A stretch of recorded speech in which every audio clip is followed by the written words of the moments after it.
Nataka nikuoneshe namna gani taka zinatupa fursa za kuishi kifahari, tunajenga nyumba kali na vile vile tuna drive ndinga kali.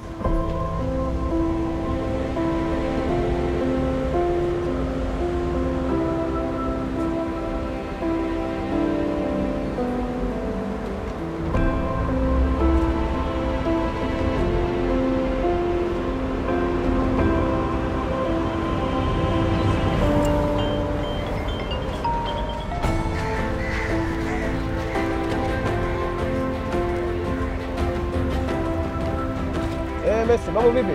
Poa kabisa Jojo, za Zanzibar. Salama kabisa. Vipi, umefika bandarini hapo nije kupika? Hapana, nimepata dharura kidogo, lakini usikate simu, ngoja nimuunganishe Elesia hapa.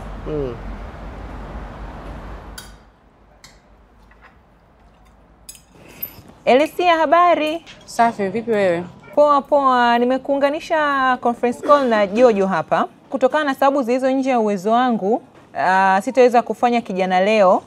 Itabidi wewe uondoke sasa hivi ukaungane na Jojo kule Zanzibar mkarekodi hichi kipindi. Haya, nawatakieni kila laheri. Sawa. Msisahau buyu Haya, poa poa. Karibu Zanzibar.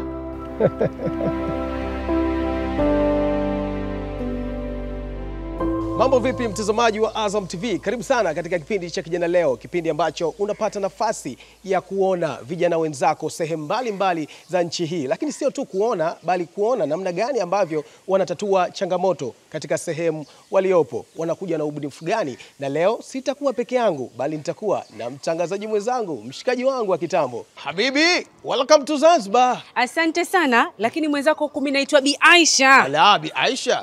Wewe nani mwenzangu? Huko wananiita Sultani Omar Said. Lazima useme Said uivute kidogo. Nilimsikia Messi anasema ameshindwa kufika kwa sababu zilizokuwa nje ya uwezo wake. Ni sababu zipi hizo? Bwana, hizo sababu zilizo nje ya uwezo wake hata mimi ilinikuta. Ndio maana kidogo nikawakimbia. Kwa hiyo tuache kama ilivyo tu. Au sio? Basi tutii mamlaka. Wajionaje na hali? Mimi niko salama kabisa, namshukuru Mwenyezi Mungu. Nilikumisi sana. Kitu gani ambacho umetuletea siku hii ya leo? Mimi siku ya leo nilipofika Zanzibar nilipata fursa ya kuweza kujifunza tamaduni za huku. Na moja kati ya tamaduni hizo ni mavazi niliovaa. Na kuona nayo uko vizuri, sijui nani aliyekuibia hiyo siri. Bi Mariam huyo. Na hapa tulipo tupo Ngome Kongwe. Ngome Kongwe ilijengwa na utawala wa Mwarabu mwanzoni kabisa mwa karne ya 19 kwa lengo tu la kuweza kulinda watumwa waliokuwa mahali hapa. Ilikuwa ni kama gereza. Lakini pia kuna bustani nzuri ya Forodhani ambayo watalii wakija upendelea kwenda hapo kwa ajili ya kujipatia vyakula vizuri kabisa vya bahari. Lakini si hivyo pekee, bali katika mji huu kuna misitu ya mikoko. Lakini nikwambie tu, moja ya kitu ambacho kinanisikitisha, misitu hii imekuwa ikipungua kadri siku zinavyokwenda kutokana na shughuli za kibinadamu kama kuchoma miti kwa ajili ya kupata mkaa. Lakini si katika misitu ya mikoko peke yake, bali Tanzania kwa ujumla, ekari 469,000 zimekuwa zikipungua. Hapo nazungumzia misitu. Lakini kwa Zanzibar ni 1.2%. Sawa na ekari 1277 zimekuwa zikipungua. Just imagine ni kiasi gani cha misitu kinakwenda kupungua kadri siku zinavyokwenda. Inakadiriwa kuwa watu milioni 900 barani Afrika wanatumia nishati ya kuni na mkaa kwenye kupikia, na watu 600,000 hufariki kutokana na madhara yatokanayo na moshi. Kwa hapa nchini kwetu Tanzania, shirika la afya linasema kwamba watu 33,000 hufariki kila mwaka kutokana na madhara hayo. Na suluhisho ni nini? Na ndio sababu Kijana Leo imetia nanga katika mji huu wa Zanzibar. Na hapa tunakuletea kinara mmoja anaitwa Idi Amil Ali akishirikiana na vijana wenzake. Kikundi kinaitwa Jikwamue Kijana. Yeye ameamua kutatua changamoto kwa kutuletea nishati safi ya mkaa. Kijana katika mabadiliko kupitia ubunifu wa nishati safi ya kupikia inawezekana. Bila kusahau kipindi hiki kinaletwa kwako kwa kupitia Azam TV, ofisi ya Waziri Mkuu, kazi, ajira, vijana na wenye ulemavu, pamoja na Jakaya Mrisho Kikwete Foundation. Na wenyeji huku wanasema Zanzibar ni njema atakaye na aje. Fuatana nasi kwa ajili ya kujifunza na kuhamasika.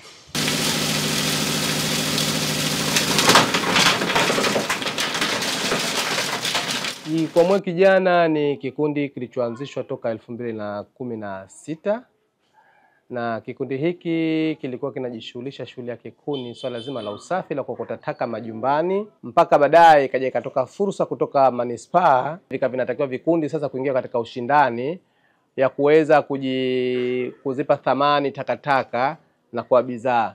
Kikundi chetu kikapita kuwa miongoni mwa vikundi 7 vya Zanzibar vitakavyoweza kufundishwa kuzipa thamani takataka. Mpaka ilipofika 2024 UNICEF, UNDP wakaona jitihada zetu sasa, na wao ndio wakatuletea mashine sasa, mashine kubwa hizi ambazo kama zitakuwa zina uwezo wa kuzalisha na uwezo wa kuingia katika ushindani wa soko. Maganda ya miwa hayo yanazagaa ovyo, kwa sababu chuma ovyo, kuyapunguza huko mitaani, kuyapunguza, lakini pia kuweza kutengeza ajira kwa vijana. Tunafahamu kuwa nishati safi ni masuala haya labda kutumia gesi, majiko ya umeme na wepesi wake labda kwenye kurahisisha matumizi. Hata sisi mkaa wetu pia ni unaingia katika nishati safi kwa sababu ni mkaa kwamba hauna moshi na unatumia haraka zaidi kwa matumizi machache zaidi. Sema tumia mkaa kidogo kwa matumizi mengi zaidi. Kwa hiyo mkaa wetu pia unaingia katika nishati hiyo, nishati safi, na ni moja kubwa katika kitengo hiki cha kutunza mazingira, kuhakikisha kwa mji unakuwa safi, hatukati miti ovyo. Tunifanya Zanzibar kwa ya kijani, sasa badala kwa kwenda kukata miti, sasa sisi hatukati miti na ni mkaa wake ni mzuri. Ukiuona hivyo unasema kama ni gesi, nishati safi, salama kwa matumizi ya binadamu. Wakati mwanzo tulianza huko tulikuwa hatuna wateja wengi, tulikuwa sisi wenyewe tu labda tunapeana, tunaiaminisha jamii. Kwa sababu mwanzo wakati tunaanza tulikuwa tunaiaminisha jamii sana kuliko kuuza. Lakini kwa sasa tulishaweza kuwafikia watu takribani hata 100 wanafika ambao kwamba wanatumia mkaa. Na bado tunaendelea na taaluma kuelimisha watu, kufanya makongamano kila siku, mabonanza, kuita shehia, mafunzo tunatoa. Kuona sasa mkaa wetu kuwa unaenda kuingia katika soko. Lakini pia kwenda katika maonesho mbalimbali, maonesho yanayofanyika hapa Zanzibar, kwa tunashiriki kwenda kutangaza biashara yetu na kuuza. Tunatumia pia mitandao yetu ya kijamii, tunatumia vyombo vya habari. Kila leo tunakuwa tunaenda katika vyombo vya habari kutangaza. Lakini kwenye mitandao ya kijamii tunayo Facebook ambapo kwamba Jikwamue Kijana, inaitwa Jikwamue Kijana. Lakini tunayo Instagram Jikwamue Kijana. Lakini pia sasa tuko katika maandalizi ya kuiandaa YouTube ya Jikwamue Kijana. Kwa huko tunakuwa tunatuma vitu vyetu kwa ajili ya kutangaza biashara yetu. Kwenye kufanya hii biashara ya kutengeza mkaa wa takataka, mimi binafsi umeninufaisha kwa kiwango kikubwa sana. Kwanza kujiongezea kipato, lakini pia kuweza kupata fursa mbalimbali za kiserikali na za kijamii.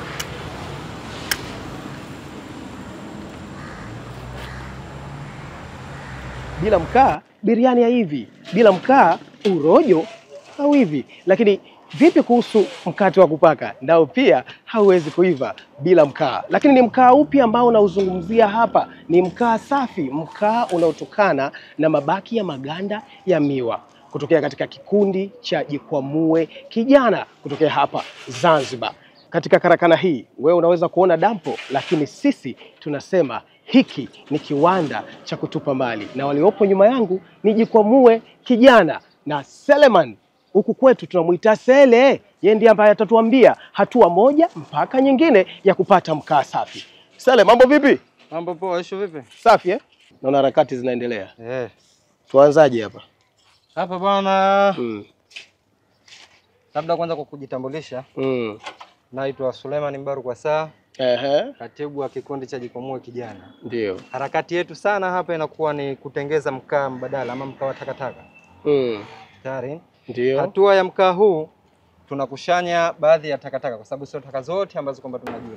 Taka zimegawanyika sehemu 3. Kwa hiyo tunazo dili nazo sana kwenye kutengeza huu mkaa ni takataka ngumu zinazoripuka moto. Kama majani ya miwa, vifuu. Badala ya kushanya tunachukua, tunaweka kwenye chombo chetu maalumu ambalo kama pengine ni pipa au tanuri, kwa sababu wengine inakuwa anajengea kama matanuri hivi. Sasa Sele, Niambie. mimi natamani kujua hapa kwa nini tunaweka vifuu? Kwa sababu nilitegemea tutaweka mkaa labda. Tutaweka mkaa wani sasa. Wakati si hapa tunatengeza mkaa. Eh. Kwa nini tunaweka vifuu sasa tunachanganya na haya maganda? Ewa. Awali nilikwambia pale sio taka zote ambazo kwamba tunazitengezea mkaa. Kuna baadhi ya taka. Kwa hiyo tunaweka vifuu na majani ya miwa haya ili kuboresha ule mkaa wetu zaidi. Sababu unajua moto wa kifuu. Au hujapika wewe? Mshikaji hujakaa mageto? Nimekaa mimi. Hujapika wewe mshikaji. Nimekaa. Au umezaliwa town wewe? Nimekaa mageto yote unayojua wewe. Eh. Lakini vifundo sijatumia mimi. Kwani ukikaa geto lazima utumie kifuu? Sele, endelea bwana Sele, endelea bwana. Kwa nini? Eh. Sasa hapa mkaa wetu tunauchanganyia hivi ili kuwa imara zaidi. Lakini sasa kabla tujamalizia kuna bomba hapa. Haya. Hapa kuna bomba Sele. Ndio. Ili bomba la nini yani? Hii bomba hii kwa ajili ya kuwezesha moto kuwaka zaidi na hivi vitu vilivyomo kwenye pipa kuwaka zaidi, kwa sababu hili linachukua oksijeni chini na kuleta juu. Na ili pipa sio leo tulifalitoboa. Naona Sele. Kwa hiyo hapo tunaitega oksijeni ingie kwa wingi. Si unajua moto lazima tupate oksijeni ndio wake. Kwa hiyo hapa tunaitega oksijeni. Kwa hiyo na hii pipe hii inachukua oksijeni huko chini kwa sababu kuna matundu huko chini kuleta juu. Baada hapa, badala ya hapa tunawasha moto. Haya mambo ya sayansi, kama ulikimbia sayansi hapa utajuta Sele. Kwa hiyo Sele tunaendeleaje hapa? Hapa badala ya hapa tunachukua kibiriti, tunawasha madudu yetu yale humo ndani. Tuliyoweka huko. Ndio. Vipi? Nataka kuwasha tukupe kibiriti au vipi? Niwashe. Weka tu hapo. Huko tu. Haya, badala ya hapo subiri kwanza Sele, wanipeleka haraka. Ushashika huo. Moto wa kifuu. Ndo mzuri eti. Badala ya hapo tunachukua pipe hii. Tayari? Ili pipe ndo bomba hilo. Ili bomba la kutoa moshi kwa juu. Ushanifahamu? Sawa. Tunafinika hapa. Yaani tunachokifanya hapa ili huu moshi usiweze kutawanyika tena kila mtu anayepita na nini tunatakiwa moshi uende juu. Sasa hapa vinaungua kiasi gani sasa hapo? Si viungua vyote hivyo vinaweza vikaisha hapo ndani? Hivi vinatakiwa viungue vyote. Na in case kama pengine kuna kitu hakijaungua vizuri, badala ya kushakulimwaga hili tuna vichagua ambavyo kwamba havijaungua vizuri na tukavirejea tena kuvichoma. Tuendelee, sio kuna jingine hapo. Mimi nimekuja kujifunza shehe. Wewe mwenyewe tu. Tutakufunza ufunzike. Tanyosha. Wewe mwenyewe tu. Nifunzike hivi. Sawa.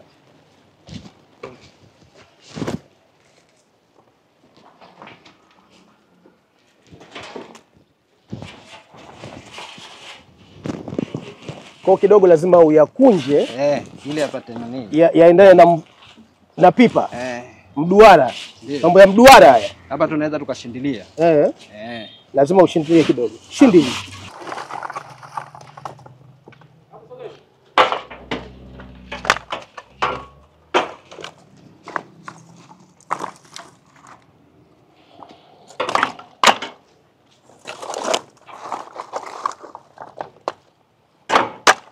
Kama ujuavyo, kipindi cha Kijana Leo ni kugeuza changamoto kuwa fursa. Kuna moshi ambao unatoka katika hili bomba. Si salama kwa mazingira wala kwa afya za wakazi. Yaani mimi pamoja na wewe. Wewe kama kijana una lipi la kufanya kuja kudhibiti moshi huu? Ni fursa ndani ya fursa. Sele, tuendeleaje hapa? Hapa tayari kiwaifa hilo, lishaifa hilo. Hapa tunaondosha finikio hilo. Lete hiyo mahali hapo. Unaweza kuondosha finikio? Finikio kuondosha rahisi. Angushie huko basi. Angushie huko. Kalia hivyo. Hapa? Angushie huko. Twende. Hapa tunabiruza. Chukua. Hapa tunaangushia baadaye. Okay, twende. Badala ya hapo, tunatia hivi. Tunageuza kitako. Tunazima kwa maji hapo. Hapo tunazima kwa maji.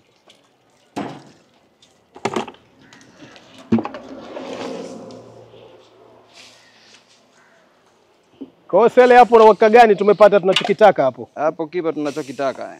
Tumepata? Tumepata hapo.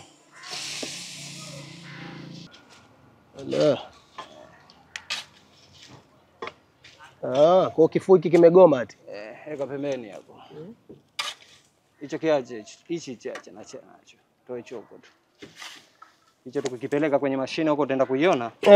Utakisikia kinapopiga kelele na mashine. Kwa hapa hatuweki tena kwenye pipa, tutakipeleka kwenye mashine hapa. Hapo kilichokuwa tunakipeleka kwenye mashine hapa. Badala ya hapo tunachukua wheelbarrow. Wheelbarrow.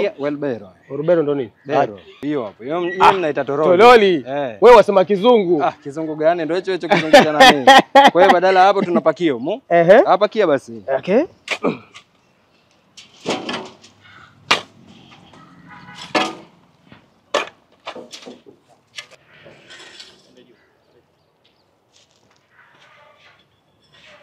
Sasa Sele niongoze. Hii tunapeleka kwenye mashine sasa. Kwa ajili ya yani kuchanganya vitu ambavyo kwamba vimeungua vizuri na vilivyokuwa havijaungua vizuri. Ili tupate vyote vya kitu kimoja. Sawa. Twende.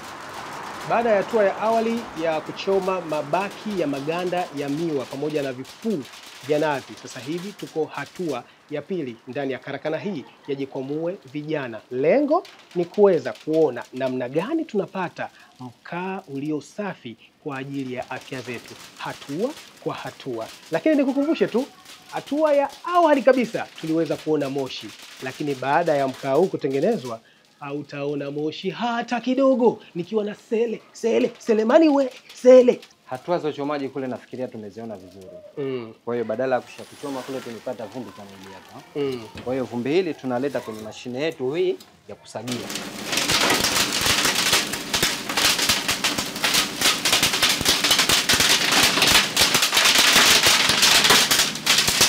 Tukishamaliza kusaga tunapata vumbi kama hili hapa. Mpesi kabisa. Badala ya hapo tunachukua unga wa uji wa muhogo. Unga tena? Tunapika uji. Lengo la uji huu yani ni kama gundi letu la kugandisha ile vumbi letu. Unga ule uji unakuwa unanatanata ule. Si unajua ugali au hujawahi kula ugali wa muhogo wewe? Nakula. Nakula. Vizuri. Ugali wa muhogo? Nakula sana. Basi ile linakuwa kama gundi letu. Badala ya hapo tunachanganya sasa ule uji na ile vumbi.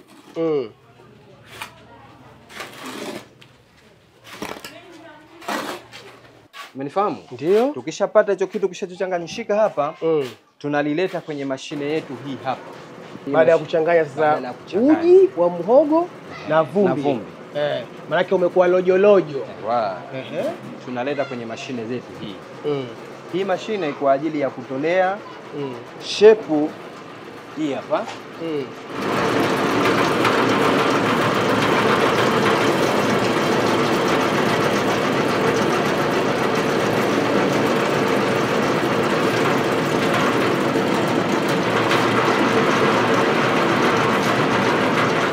Na mkaa lazima uwe na shepu. Mkaa lazima uwe na shepu. Kila kitu lazima kiwe na shepu. Kwani wewe shepu huna? Kwa mkaa una shepu. Ndio. Sawa. Badala ya hapo tutauchukua na kuweka kwenye tray, tutauanika. Kwa ajili ya kukauka. Kutegemea na hali ya hewa ilivyo. Hapo zinakuwa tayari kwa mtumiaji wa nyumbani au kwa biashara. Kwa biashara. Sasa mimi na maswali kadhaa Sele. Wewe niulize. Hizi mashine mmebuni wenyewe au zinapatikana viwandani? Hizi mashine tunaweza kusema zinapatikana viwandani, hatujabuni. Kwa kiwanda kabisa kimetengeneza kwa ajili ya kuwauzia watu wanaotengeneza mkaa safi, au nyinyi mlipeleka wazo? Hizi mashine zipo special kwa ajili ya watu wanaotengeneza mkaa mbadala. Baada ya ubunifu huu tumejifunza kwamba hatuhitaji kukata miti ili tupike. Hatuhitaji kuharibu dunia ili tuishi. Na mustakabali wa maisha yetu uko mikononi mwetu. Na kijani ya sasa ni ubunifu wa leo. Mkaa wetu uko tayari, tutapika, tutakula. bila moshi. Mkaa wetu ni nishati safi, kwa sababu kama sisi kina mama kuna mikaa mingine tunaotumia hii inayotengenezwa kukatakata miti ovyo hii. Ukimaliza kupika, kwanza kivazi ulichovaa kinanuka moshi. Kwanza hilo. Na la pili, ukiondoka macho yote yanakuuma kwa kuumia moshi. Lakini sisi kama kina mama tunafurahika sana kwa sababu unapika kistaarabu. Unaondoka pale kama unapopikia gesi ndio sawa sawa na unapopikia mkaa wetu. Kama unapikia kisufuria chako hakifanyi moshi. Kwa hiyo sisi kama kina mama tunafaidika sana kupikia mkaa huu hapa. Kwa sababu mimi ni mwanakikundi, nauza, nafanya biashara, lakini na mimi mwenyewe ndio mtumiaji mkubwa sana wa mkaa huu.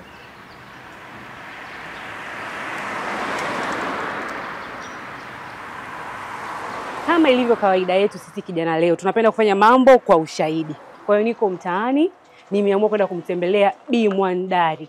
Yeye huyu ni mtumizi mzuri sana wa mkaa poa. Hodi mama. Karibu. Nakuona uko jikoni. Leo tala nini leo? Leo tunakula wali kwa maharage. Maharage.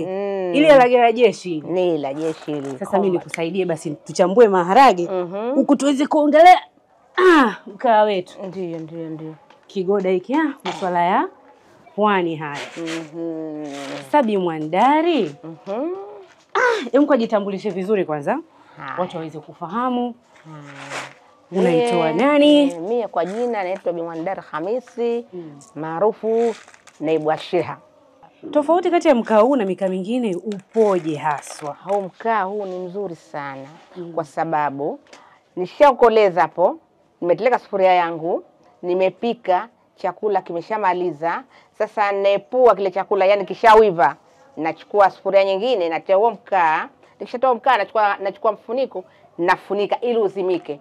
Basi hauzimiki. Ukija utakuta majivujivu tu kule juu. Sasa ukija ukitaka tena mara pili kuja kufunua, unakuta ule moto bado upo. Unachukua mwiko wako, unafanya hivi, ule mkaa moto upo. Na uchukua kwenye mshebeki natia tena hapo. Na kwa huu mkaa ambao uko hapa tunaweza tukapika nini? Hapo unaweza ukapika maharage hayo. Ukamaliza, ukateleka ubobo wako, ukamaliza, ukachukua ukapamilia juu.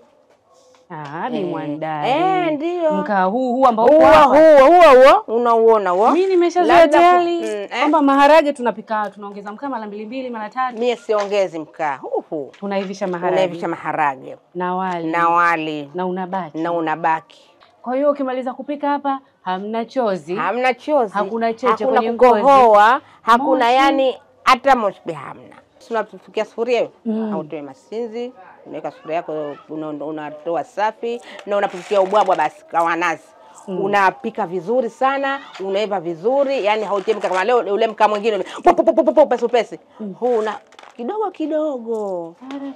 Taratibu. Kama moto wa gesi. Weka zako kugeuza. Unaweka hapo na cha kuweka hapo mwenyewe, ukishogeuza ushakaukia, unachukua ule unapambilia juu, kesi imekwisha.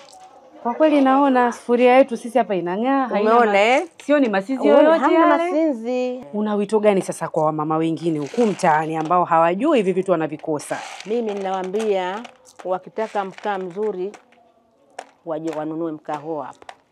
Mkaa poa. Mkaa poa kabisa. Mkaa bomba kabisa, mkaa mzuri. Hauna masinzi. Sasa nikienda kumpikia mwanao, mjukuu wako, kwenye kunogesha mahaba, napata kweli hapa? Napata. Matandu yapo? Matandu yapo. Ya kunogesha ndoa? Ya kunogesha ndoa. Na mkaa huu? Na mkaa huu na makoko chini yanakuepo. Na matandu juu yanakuepo kwa mkaa huo. Sasa huu muda uliobaki ni wa kwangu mimi mwenyewe, jiko la kwangu mimi kama kijana. Leo niko hapa sasa kuonyesha ubora wa mkaa huu, na nitaenda kuwatolea kitu gani? Ni ndondo na ubwabwa. Na ubwabwa wangu mimi leo utakuwa ubwabwa wa nazi, kutokana na maadhi ambayo niko huku mambo ya pwani. Kwa hiyo wali wangu nazi zangu 7, harage langu nazi zangu 2 tu zinatosha. Mambo yanakuwa shata. Kwa hiyo ngoja kwanza nitoe kwanza ili sufuria, ili niongeze mkaa wangu. Mkaa poa, mkaa wa kijana leo. Nishati safi kabisa ya kupikia. mambo ili yawe mazuri tuweze kutoa alage pamoja na wali wetu. Nasikitika kwamba mtazamaji, hii inakupita shwa.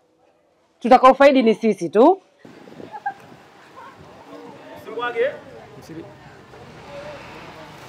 Kwenye biashara yangu ya mkaa ninauza mkaa wa aina mbili. Mkaa safi na mkaa wa kawaida. Mkaa wa kawaida unapofika dukani unakuwa ni chenga nyingi na majiti. Lakini mkaa safi unapofika dukani unakuwa vile vile.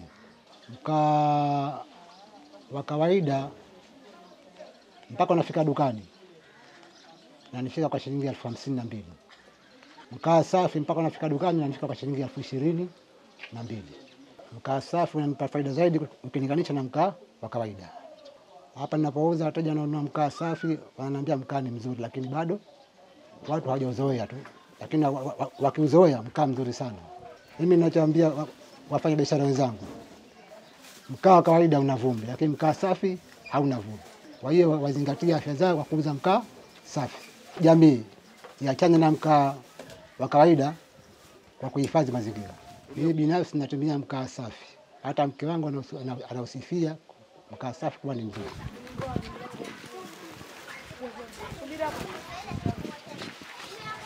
Mitutu hii isikuogopeshe tena, kwani kwa sasa imebaki kuwa historia katika bustani hii ya Forodhani. Kisiwani Unguja, kikundi cha vijana Jikwamue Kijana kimekataa kuona taka zikizagaa mtaani. Ubunifu ni kuchakata taka na kuwa mkaa safi wa kupikia. Changamoto imekuwa fursa, fursa inayoendesha maisha. Tunakuwa tunapata sehemu mialiko mbalimbali mafunzo, na unapokwenda kule kawaida unaondoka na elimu ama ujuzi, lakini na pia unaondoka na japo pesa ya nauli tayari. Lakini na mimi baada ya kutengeneza hii, mimi nimeongeza kipato changu, kwa sababu kawaida unapofanya kazi unategemea kulipwa.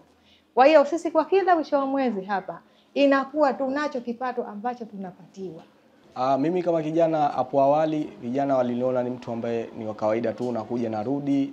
Unajua tena mambo ya vijana, ukija hapa kila mtu anatoa maneno yake, anaenda tu pale anarudi. Kilichowastaajabu kwa sababu nilipitia chini ndo nikaja juu, kwamba waliniona sehemu tofauti tofauti, kwa sababu huu mradi ndo tunapokea mafunzo tofauti tofauti, tunaenda maonesho na kwa ndo hivyo kwenye taarifa habari, kwenye vyombo vya habari, social media hizo wananiona. Wanasema kumbe yule mtu tunamuona tu pale anaenda kawaida, lakini sasa hivi tunamwanza kumuona sasa kafika sehemu mzuri, kushafahamu. Kwa hiyo hicho ni kitu ambacho wao sasa wananiona kwamba nimefika katika hatua kubwa. Tunapokaa vijana pamoja, kuna mawazo mbalimbali yanakuwa yanaibuka. Kwa hiyo tunakaa pamoja, tunajadiliana nini tufanye ili kuisaidia jamii na serikali kwa ujumla. Kwa hiyo kiupande wangu najivunia sana, kwa sababu nanufaika kwenye vitu mbalimbali kama hivyo, elimu zinatolewa, semina mbalimbali, sio tu elimu inayohusiana na huu mkaa, lakini elimu mbalimbali zinatolewa. Hapa ni Forodhani. Najua kwa sasa huwezi kunielewa, ila ukija usiku kuna maisha mengine kabisa. Watu kutoka sehemu mbalimbali ukutana hapa kufurahia kwa kula vyakula vyenye asili ya Zanzibar.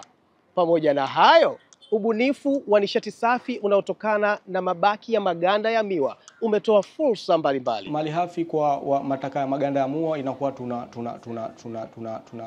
mawasiliano naye, yani tunaongea, bwana taka zihifadhi hizi vizuri, sisi kifika muda tunazichukua kuzitengenezea bidhaa.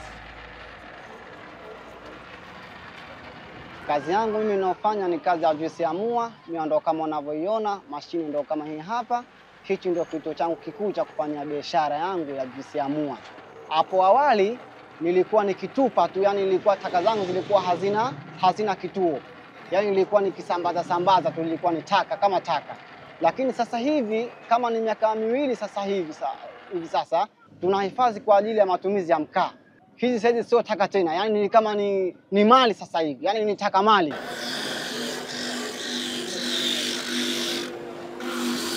Mimi ni ukunaji wa nazi. Yaani wakati naanza shughuli ya kukuna nazi, vifuu nilikuwa nikirundika tu. Na kwa wakati huu ndo kuna baadhi ya wajasiriamali hivi wanakuja kwa ajili ya kuchukua kwa shughuli zao. Kuna wengine wanachukua wanaenda kutengeneza, wanafanya decoration, kutengeneza kama labda pengine bangili, stray. Kuna wengine wanakuja kuchukua kama hivyo kutengeneza shughuli za mkaa. Serikali ya Mapinduzi Zanzibar imewekeza sana kwa vijana katika kutunza mazingira. Utaona kwamba yale mazingira, uchafu, sawa, mazalio tumepunguza kwa njia hiyo. Changamoto kubwa ambazo zinatukabili, kwanza jamii bado hajapata elimu ya kutosha kuhusiana na matumizi ya huu mkaa safi. Changamoto nyingine ni kukosa soko, maana bado soko halijatangazwa, sawa, katika nini, ambapo hili nalo linahitaji lipatiwe support, liungwe mkono ili vijana hawa waweze kufanya kazi zao wakiwa na umakini kwamba sisi kuna soko tutalifikia. Huu ndio usafiri wetu tunaotumia kila siku kutoka hapa kwenda pale. Huu ndio usafiri wetu. Nyie kwenu mna nini? Lakini kupitia usafiri huu ndio ambao nitakusafirisha kutoka hapa nikupeleke kwa mshikaji wangu Elesia Haule, akiwa na vijana wenzake wakichakata mawazo ya kibunifu.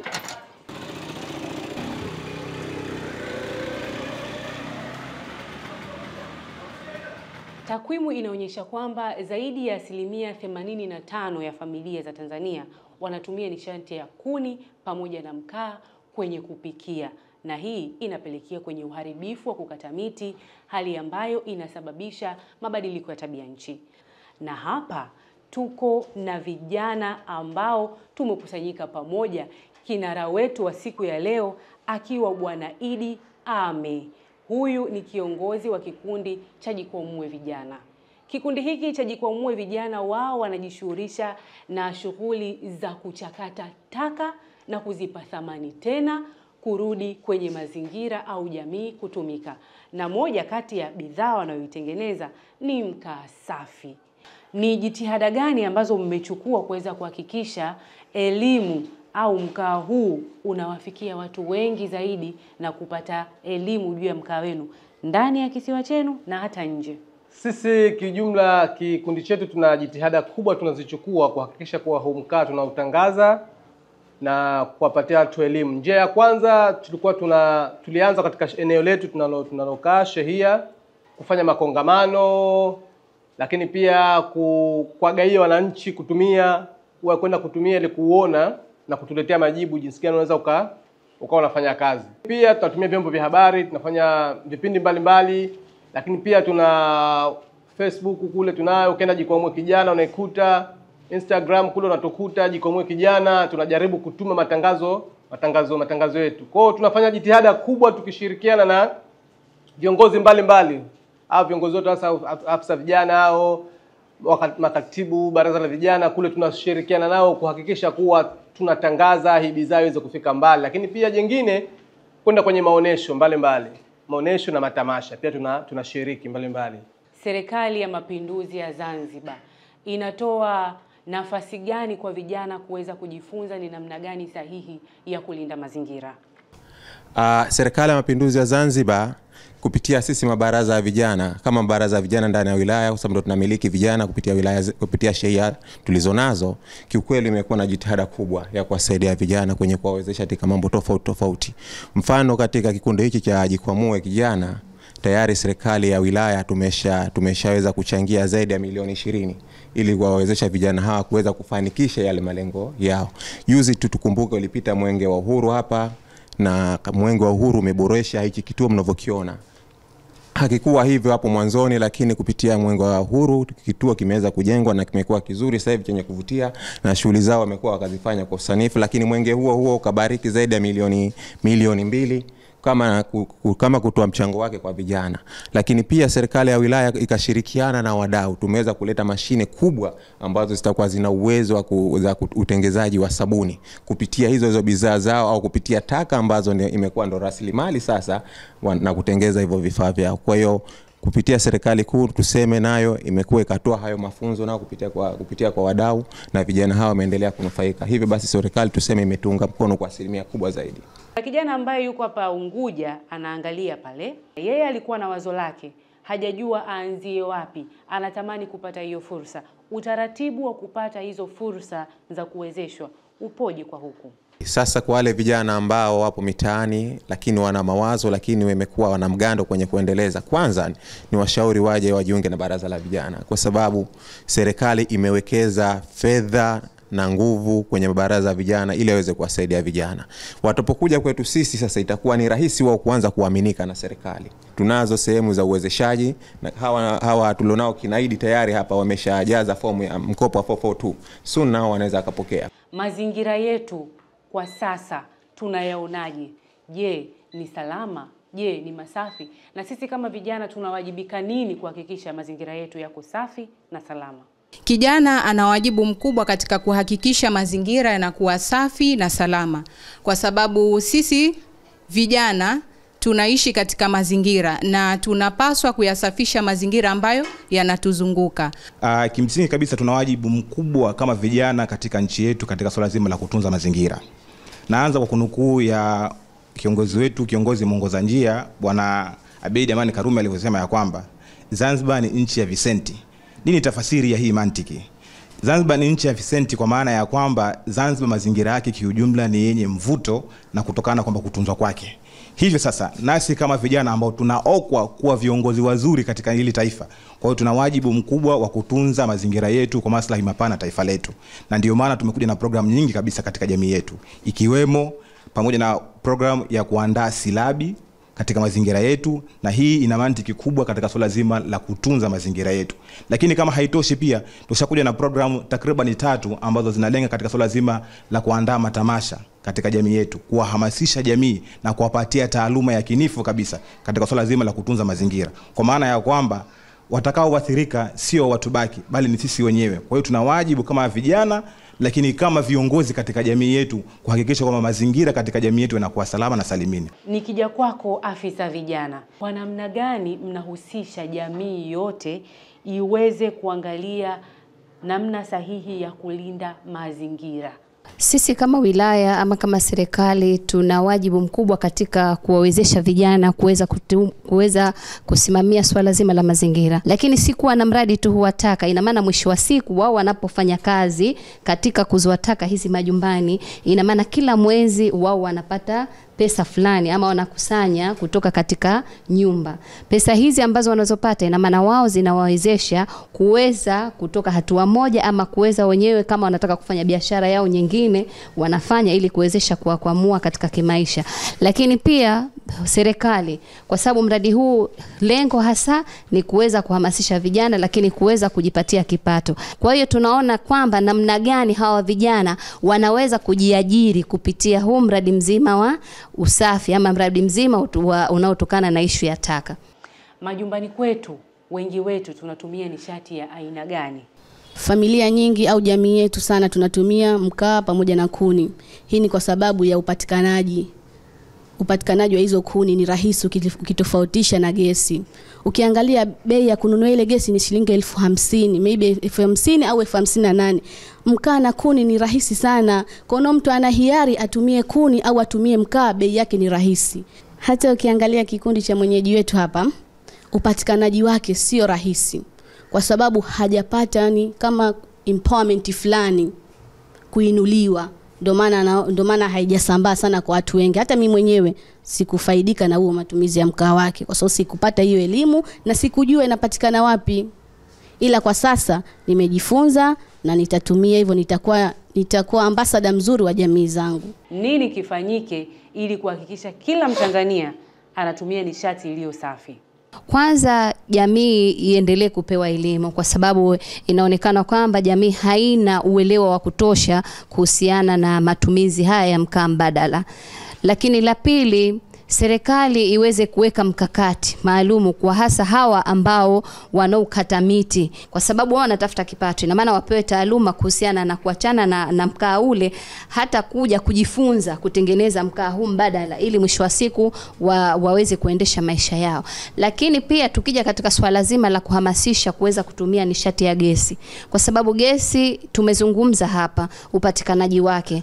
Kwanza hakuna vituo vingi sana ambavyo vinajishughulisha na masuala mazima ya uuzaji wa gesi. Lakini pia gesi kwetu hapa Zanzibar ni tofauti na upande wa pili.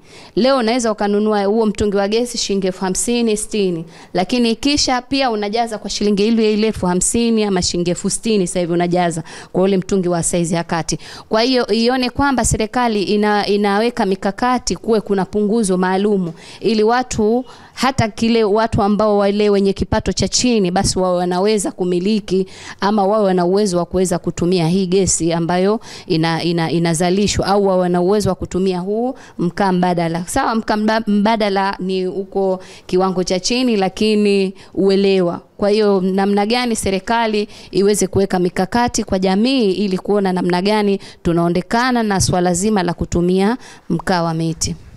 Leo nimefurahi sana kwa sababu ni miongoni mwa sehemu ambazo nimekuwa specialization, yani katika kada ya mazingira. Nimeona jinsi vijana wenzangu ambavyo waliwakilisha kuhusiana na swala zima la umuhimu wa kutunza mazingira. Tukianzia katika swala zima la kuachana na utumiaji wa nishati ya kuni kwenda katika utumiaji wa nishati mbadala ambayo ni nishati ya mkaa, lakini mkaa wa takataka. Kuna viumbe tofauti duniani ambavyo vimepotea kwa sasa, lakini hii yote ni kutokana na ukataji wa kuni. Endapo tungezilinda hizi kuni, tukaa hatujaikata na tukabakisha miti katika uhalisia wake, hivyo viumbe mpaka sasa pia vinge kuwepo. Unapotumia mkaa ama kuni zinazalisha moshi ambao kiufupi unaathiri afya zetu. Lakini sasa ukiangalia, tuchukulie watu ambao wanaishi vijijini, upatikanaji wa kuni unakuwa ni rahisi ukilinganisha na gesi ama nishati nyingine safi. Kwa maana hiyo kwamba mtu anaona ni heri kuendelea kutumia kuni kwa sababu yeye anaenda porini, anakata na anakuja kupika. Hatumii pesa katika kupata ile nishati kwa ajili ya kupikia. Kwa maana hiyo sasa ninatoa mchango kwamba tunaona vijiji mbalimbali kule Tanzania bara kwamba anaenda raisi ama kiongozi anaenda kupeleka nishati zile safi za kupikia, zile gesi. Kwa maana hiyo sasa ukeshampa mwananchi gesi ya kuanza kutumia, kwa maana hiyo yeye itapoisha ile anaenda tu kupeleka mtungi, anatiliwa gesi ile. Kwa maana hiyo ile harama inaweza ikapungua, tofauti na ile kwamba ndo kwanza anaanza kununua mwanzo. Kwa maana hiyo, ili kwamba kuhamasisha watu waendelee kutumia hii nishati safi, kwamba natoa mchango kwamba hawa viongozi wetu wa serikali nao wawawezeshe hawa wananchi kuwaletea hizi gesi. Halafu baada ya hapo wananchi watahamasika na watapata elimu kuweza kuendelea kutumia hii nishati safi ya kupikia. Naongezea kuwa baadhi ya vikundi vingi vinakufa kwa sababu haipati sapota kutoka serikalini. Kama mfano kupewa mitaji. Naamini serikali ikitoa mitaji ambayo itaweza kuwasaidia kusambaza hii mikaa kwa baadhi ya maeneo, itatokomeza ukataji wa miti na kusafisha mazingira. Pili, upatikanaji wa gesi uwe ni rahisi ukitoa mkaa. Hii itasaidia kutunza mazingira. Alafu cha tatu, kupoa elimu wananchi. Kwa sababu watu wengi hawana ile elimu ya nini ya kutunza mazingira. Ndio maana unakuja kuona kuwa hali ya hewa sasa hivi, mabadiliko ya hali ya hewa mabadiliko ya hali ya hewa yamepungua kwa sababu watu wengi wanakata miti, unakuta jua kali, hata ile mvua imeshindwa kupatikana kwa visiwa vyetu vya Zanzibar ukitofatisha miaka mingine. Wito gani unaotoa kwa serikali kuweza kuvuka mbali kabisa na bidhaa hii nzuri ya mkaa safi? Wito wangu kwa serikali au kwa mataasisi mengine makubwa kuweza kufikia mbali sana kwa kutumia mkaa huu. Nitoe mfano, tumeona kwa wenzetu kule Tanzania bara, sehemu yoyote yenye watu kuanzia 100 ni marufuku kupikia kuni au ule mkaa wa miti tunaokata. Kwa serikali ikifanya hivyo njia moja, manake tutaweza kulifikia soko kwa 99% manake. Umo kwenye vyuo vya mafunzo, makambini umo, mote humo sasa waache kwa sababu nao tunawaona wanakata makuni, wanakata vigogo, wanakuja wanakata vigogo wanaenda kupikia. Sasa ile ni moja manake kuharibu mazingira. Kata mti panda miti ni msemo maarufu sana ambao tunausikia mtaani, lakini hii yote ni kuhamasisha ulindaji wa mazingira kwa kuhakikisha misitu yetu haipungui. Vijana, tupo? Mnaona ninachokiona? Mezani kuna dhana hizo. Tuweze kutoa elimu kwa jamii waweze kujifunza ni kwa namna gani tunaweza kulinda mazingira yetu na tukawakemea au tukawahamasisha. Habari zenu jamii, ni bora kutumia mkaa poa ambao unatunguza na taka ngumu pamoja na maganda ya miwa. Mkaa huu hautoi moshi. Upo vizuri sana. Leo hii niko hapa mbele yenu kwa ajili ya kuwasilisha kalamu. Watu wengi tunaona hii kalamu kama ni kitu simple ambacho kinauzwa tu 200. Ila kalamu ni kitu muhimu sana katika maisha ya mwanadamu. Kijana katika jamii yetu anahitaji mafanikio. Na mafanikio ambayo ni mazuri si ya kukaa tu katika akili. Mafanikio mazuri ni ya kuwatoa katika akili na ukaandika sehemu ili kwa ajili ya kuwafanyia kazi. Nimekamata daftari. Daftari ni kitu ama ni kifaa muhimu sana katika kuandika maarifa. Na tunarudi kule kwa mawazo ya wazazi wetu waliosema na mababu zetu, elimu bila daftari hupotea bila ya habari. Kwa maana hiyo, wana falsafa mbalimbali, wataalamu mbalimbali, wana sayansi mbalimbali hutumia hili daftari ili kuandika mawazo yao na taaluma mbalimbali ambazo zinaendesha ulimwengu huu tunaouona. Kwa maana hiyo, rafiki yangu, tumia daftari ili kuhakikisha unatunza mazingira na unaandika yale maarifa ambayo yatashangaza ulimwengu. Asanteni sana. Na mkononi kwangu nimekamata kifuu ambacho ni takataka. Takataka sisi tunaichukua kama fursa na kutengeneza nishati iliyo bora kabisa. Kwa kupitia hichi kifuu hichi tunakichukulia kama kawaida, kama uchafu tunakitupa tu majani, lakini sisi kwetu kikundi cha kujikwamue kijana tumekiona kama ni fursa kutengeneza mkaa ulio bora. Mti nimeuchagua athari kuelezea, nyumba tunazojengea kadha na fanicha pia, madhara yanatokea, uchafu tunachochea, viumbe wanapotea, anga pia twatoboa. Panda mti kata mti kwa mazingira rafiki.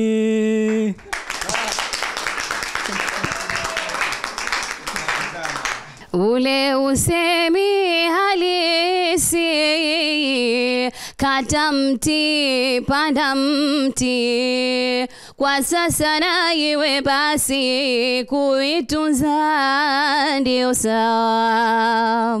Muda sasa umefika, mabadiliko kufanyika, mkataka kutumika tuitunze, inawambia mazingira kutunzika, acha msitu kukata, jamii kubadilika, mkaa safi tumia. Kama mnavyoniona nimeshika peni, niko hapa nikimwaga wino. Kijana, leo tuko kwa ajili ya kukuonyeshea wewe kijana, wewe mwanaharakati uliokuwa uko mtaani, utawasaidia vipi vijana hawa? Utajifunza vipi? Tuna mazingira, tunataka, tuna nishati. Serikali inapambana kuhakikisha kwamba jamii au Tanzania kwa ujumla tunatumia nishati safi ya kupikia, na kwa sasa kipaumbele ikiwa ni gesi. Lakini gesi sio wote ambao wanaweza kujikimu nayo, kwani ni gharama sana. Ila kijana wetu leo ametuletea mkaa safi kabisa kwa kusafisha mazingira, kwani anatumia taka. Hivyo mimi nikiwa kama mwanachama mkubwa katika kipindi hiki cha Kijana Leo, na kushauri wewe uliye nyumbani, fanya jitihada zozote zile. Huu mkata kwa boti unavuka, uweze kujipatia mkaa huu ili uweze kulinda mazingira yako. Kwa heri Zanzibar, na hii ni Forodhani. Na hapa ndio tunafika mwisho wa kipindi cha leo, baada ya kuona safari nzima ya kijana mbunifu aliyotuleta huku akiwa na kikundi cha vijana wenzie. Bwana Sultan Omar Said, naam, umejifunza yapi kwenye hayo? Kitu ambacho nimejifunza, ubunifu ukijengwa kwa nia njema na juhudi unaweza kuleta matokeo makubwa katika jamii yetu, kama ambavyo kikundi hiki cha Jikwamue Vijana ambao wao wameamua kupunguza au kutokomeza kabisa uharibifu wa hekari za misitu takriban 469,000, na hivyo kupelekea kupunguza au kuondoa kabisa idadi za vifo vinavyotokana na moshi wa mkaa. Na hii ikukumbushe kwamba mustakabali wa dunia yetu na usalama wake upo mikononi kwa vijana wabunifu kama hawa na wewe unayetutazama. Hivyo kutatua changamoto ni swala la lazima na wala si hiari. Wewe ni kijana na unafanya jambo la kibunifu ambalo linatatua changamoto katika jamii inayokuzunguka, basi usisite kutucheki kupitia katika Instagram, andika Jakaya_Foundation. Tuambie uko wapi na unafanya nini. Sisi kazi yetu ni moja tu, kukufuata popote ulipo na kukuibua kama kinara. Kipindi hiki kinakuja kwako kupitia Azam TV kwa ushirikiano wa Jakaya Mrisho Kikwete Foundation na ofisi ya Waziri Mkuu, Kazi, Vijana, Ajira na Wenye Ulemavu. Mimi ni Elesia Haule, lakini huku naitwa Bi Aisha. Na mimi ni Gilfred Arnold, lakini huku wameamua kunipa jina lao, wananiita Sultan Omar Saidi. Kwa pamoja tunasema vijana ni nguvu, vijana ni ushindi.